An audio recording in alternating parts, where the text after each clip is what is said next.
Hello and welcome to the course Introduction to Brain and Behavior. I am Dr. Ark Verma from IIT Kanpur. This is the 5th week of the course and this is the final lecture of the 5th week where we talk a little bit about memory consolidation.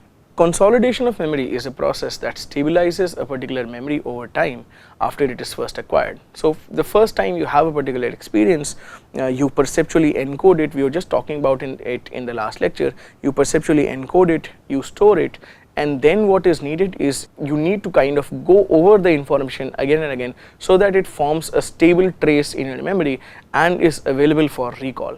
Typically, consolidation consists of an initial period of rapid consolidation when you are just going over something like rehearsing it maybe, and is followed by a slower consolidation process which basically establishes the information as a sort of a more permanent, more relatively stable trace in your memory.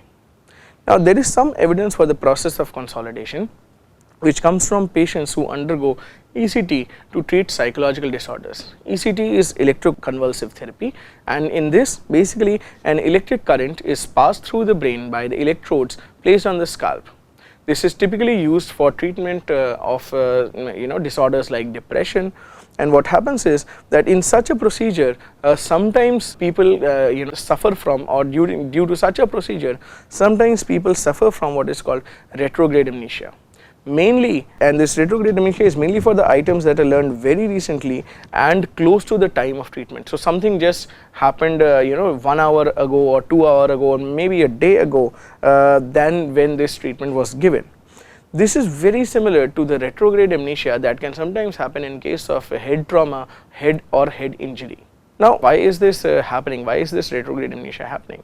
The reason for this kind of retrograde amnesia is probably because the lost items although they might have gone the initial rapid consolidation process, but they have not been able to go through the slightly slower permanent consolidation process. So, because that permanent consolidation process has not taken place, the person due to that injury has not been able to stabilize that memory and loses that memory. Okay, it is very common when sometimes people suffer from injuries, sometimes they get into accidents. It is very common that people do not really remember the last 24 hours prior to the accident, or sometimes even larger amount of time. The medial temporal lobes, particularly the hippocampi left and right, are implicated as an essential for the rapid consolidation and the initial storage of episodic and semantic memories. Now, the mechanism of this slow consolidation is not really very clear. Okay, how does this mechanism of slow consolidation take place, and how are the hippocampi involved in this, or how is the medial temporal lobe involved in this, is not really very clear. Two theories have been offered to explain the process of consolidation. According to the standard consolidation theory, the neocortex is considered as a crucial site for the storage of fully consolidated long-term memories, whereas the hippocampus only plays a very temporary role. So, the idea is, what we are trying to say here is that for all long-term memories, the neocortex is the site which is sort of storing these memories, whereas the hippocampus basically plays a transitional role. It plays a very temporary role. How is that? Let us see. The representation of a particular event, that is basically distributed throughout the cortex and can be integrated in the medial temporal lobe by the hippocampus. Now, how is this representation distributed across the cortex? The idea is that when somebody is undergoing a particular event and let us say perceptual processing of a certain kind is happening, the perceptual processing is distributed in nature, as we have seen earlier, and this basically the representations are therefore distributed in the entire neocortex. What the hippocampus does is it converges, because it receives this convergent input, it puts together and binds together all of this information. So, through an interaction between the medial temporal lobe and the neocortex, this bound information is slowly transferred and replaced by a permanent memory trace in the neocortex. So, what is happening is that the hippocampus binds this information together, and this is slowly transferred and is replaced as a permanent memory trace in the neocortex. So, where is the memory actually being stored? It is in the neocortex. And what is the role of the hippocampus? The hippocampus is just binding together different aspects of or different representations of a particular event or an episode. Now, consolidation would occur after repeated reactivation of memory creates direct connections within the cortex between various representations. Suppose you are talking about an event of going to a particular restaurant, you enter the restaurant from a particular door, you go and sit at a particular chair, and there is one individual who comes to you with the menu. Now there are separate representations of this entire thing. Okay, now when you repeat that, say for example, and you come back from this restaurant, you talk about that restaurant to your friend and to another friend and to another friend. So what is happening is every time you are recalling this entire episode, you are reactivating this memory, and repeated reactivation of this memory is basically forming or helping to form direct connections within the cortex between these various representations, within these various facets of the entire episode. So all of this information is getting linked with each other, and the memory trace is being solidified, it is being consolidated.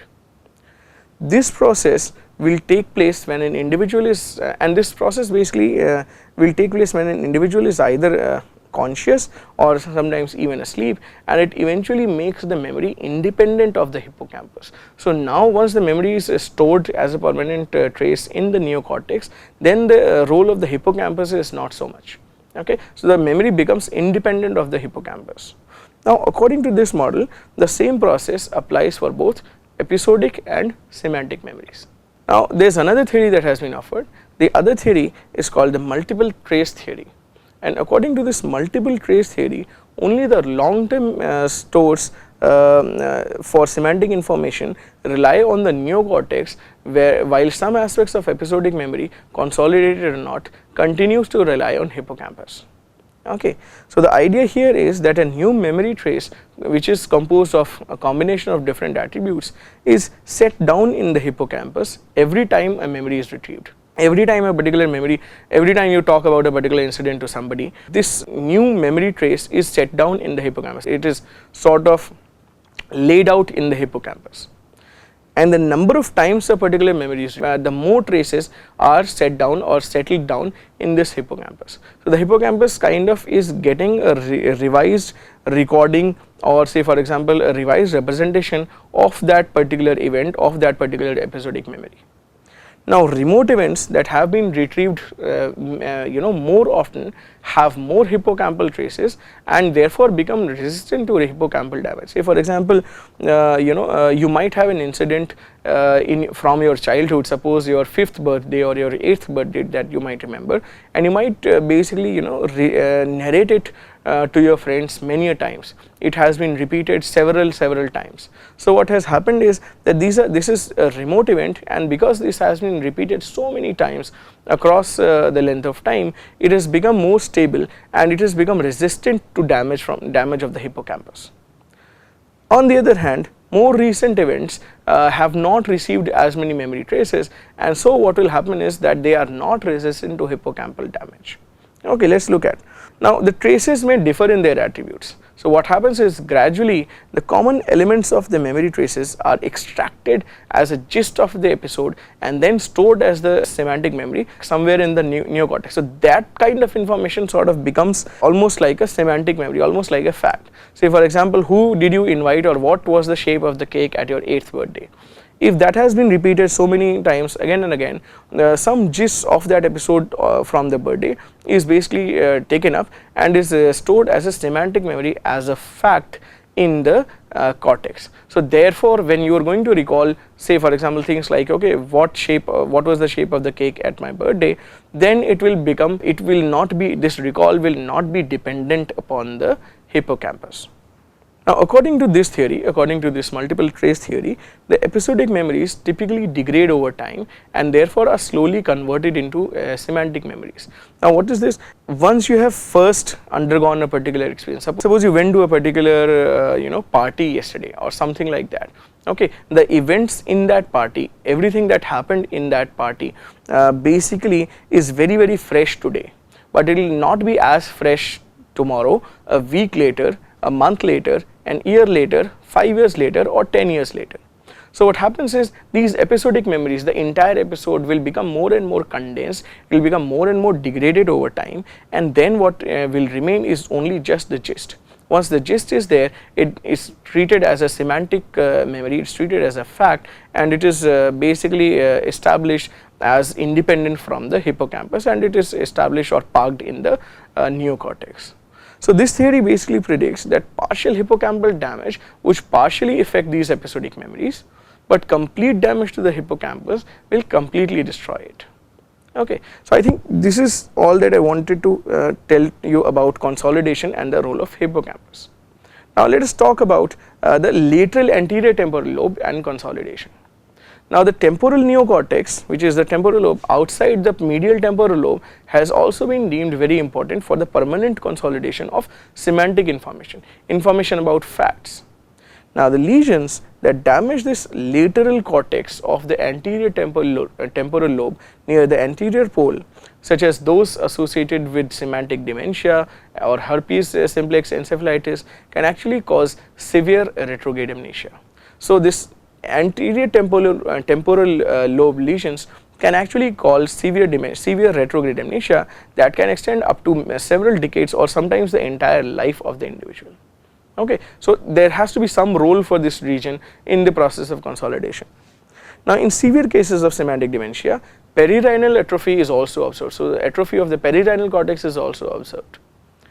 Some patients with anterior temporal lobe damage and the consequent dense retrograde amnesia, however, can still form new long-term episodic memories, a condition which is known as isolated retrograde amnesia. So these people will still have retrograde amnesia, but they are able to form some new memories. So the only amnesia is limited to only past memories, older memories. Portions of temporal lobe may not be essential to, so basically from isolated retrograde amnesia, what you can basically deduce is that portions of temporal lobe may not be essential to acquire new episodic information. Okay, so what is the role that these regions of the temporal lobe play? It is possible, there have been a few proposals, it is possible that these lateral and anterior regions of the temporal lobe are sites where the long-term semantic memories are stored. So these can be sites where these long-term old semantic memories have been parked. Okay, and when there is damage here, that is why you suffer from severe retrograde amnesia.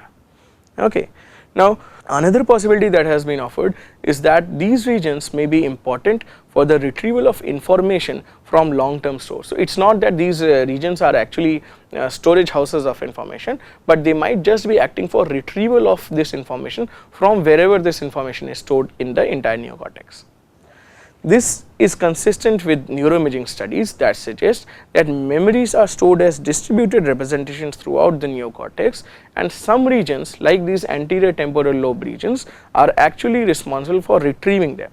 So in basically what are these regions? The memories are distributed throughout the neocortex involving regions that originally encoded the perceptual information. Remember something that we were talking about in the last lecture. Information that were regions that were basically involved in encoding perceptually these pictures or these words or these sounds actually were the same regions that were activated during the retrieval. So this is consistent with what we are trying to say here.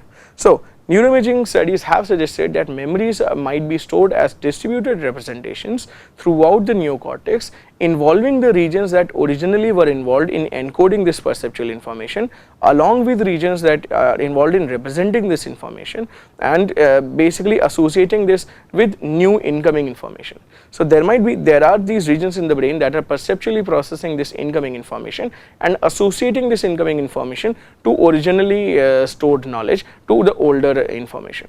So and the anterior temporal lobe areas might be the areas that might be facilitating this task. Basically is probably very important in the processes of retrieval of these long-term memories. So this is all that I wanted to talk to you about the chapter in memory. We will start with the chapter on emotion in the next week. Thank you.